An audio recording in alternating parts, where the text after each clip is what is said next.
On this episode, we talk about home inspections and HOAs.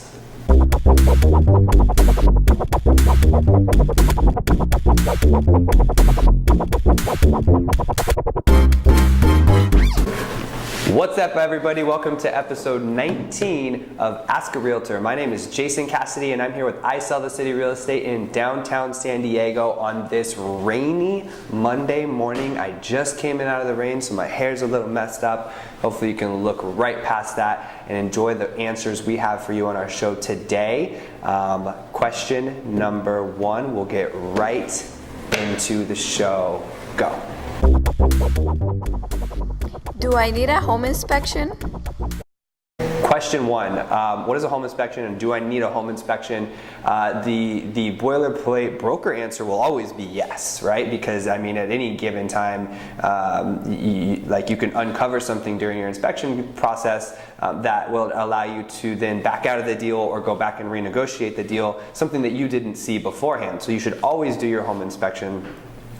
Even on new construction, it's going to come in handy to do a home inspection if you have the opportunity. Some new constructions will, they don't necessarily have a proper home inspection. They just come in and allow you to bring in somebody, and then they'll just make the fix on the spot. So it's a little bit different there, but you should always do a home inspection with a licensed home inspector. We always recommend having a general home inspector come in there first, so that they can kind of do the whole once around, and then they may actually refer you out to specialists. They may get up on the roof and say, hey, I see some spotting here or whatnot. You should have an actual roofer come out and look at this as well, and then you should probably follow that advice and have another roof inspection or a plumbing inspection or electrical inspection, whatever. But the way to kind of sum that up first is you get a professional home inspector to come out during your inspection contingency and do the full home inspection right out of the gate. That way if you're getting into something, there's a lot of times you get uncovered or unseen things. You may, it may look pretty good on the surface, but then you kick the tires a little bit and find out that there may be a foundation issue or something along those lines. And if you didn't have that home inspection, you would never know. That happens generally right as you open up escrow. Most here in California, it's generally a 17-day inspection contingency. Sometimes that might get shortened or lengthened during your negotiations, but you want to make sure you get that done toward the beginning of your escrow so that if there's anything that needs to be renegotiated or brought up, it can get brought up earlier rather than later. Your inspection contingency, which most deals will have, actually allows you to kick the tires and do whatever you need to do, and then if you find something that you don't like, you can actually back out of the deal and save your security deposit. So that's why it's important to get that done as soon as possible by a licensed home inspector so that you know what to expect as you go along. So good question about a home inspection. We always recommend doing a home inspection even on little condos where it may seem may seem small or whatnot, but get that done. What is an HOA?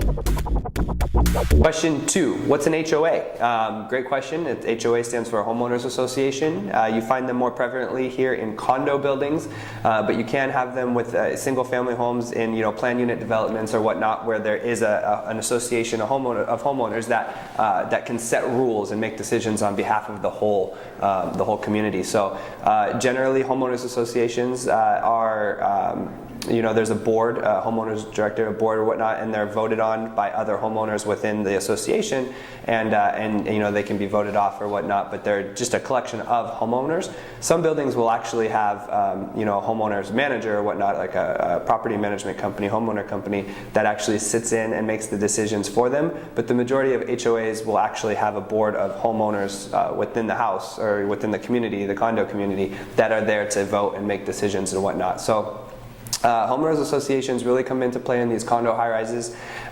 You'll have a homeowner fee each month that you pay to the homeowners association, and then in turn what the homeowners association does is makes decisions for the building and whatnot. So if they pay for the window washing or the landscaping, things like that, monthly and quarterly maintenance things that need to be done, the homeowners decision or homeowners board, HOA, are the ones who make the decisions as to what needs to get done for the condo community.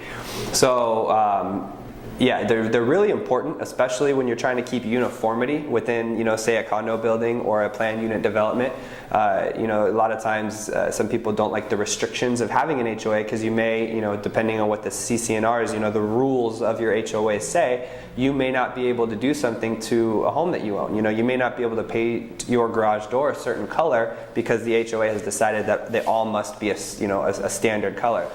And so some people don't like the restrictions, but a lot of times, there's pros to having the HOA because it's going to keep a uniformity throughout your neighborhood, which is going to help keep values up. You can't have that one random pink house that makes it weird when you're trying to sell your normal house because an HOA won't allow that. So there's a kind of a varying degree of, people saying, what are the pros and the cons of a homeowners association. I tend to think that they're, for the most part, they actually do have the best intent of the homeowners in mind. Again, because it's a board of other homeowners from your neighborhood, so they're generally not going to do things that are going to hurt the community as a whole. But I can see why some people don't love the idea of having a homeowners association, setting rules and whatnot, telling them what they can and can't do. So I hope that explains it. That's what a homeowners association is. I'll get into it in another episode about CCNRs and necessarily like what restrictions you can and can't do and what those mean. But for the gist, a homeowners association is a group of other homeowners that basically create a board and they kind of make decisions for the homeowners as a whole in a certain community. So good question. Thank you. That's it. That's episode 19. Thank you so much for tuning in. Remember to use the hashtag #AskARealtor on Twitter.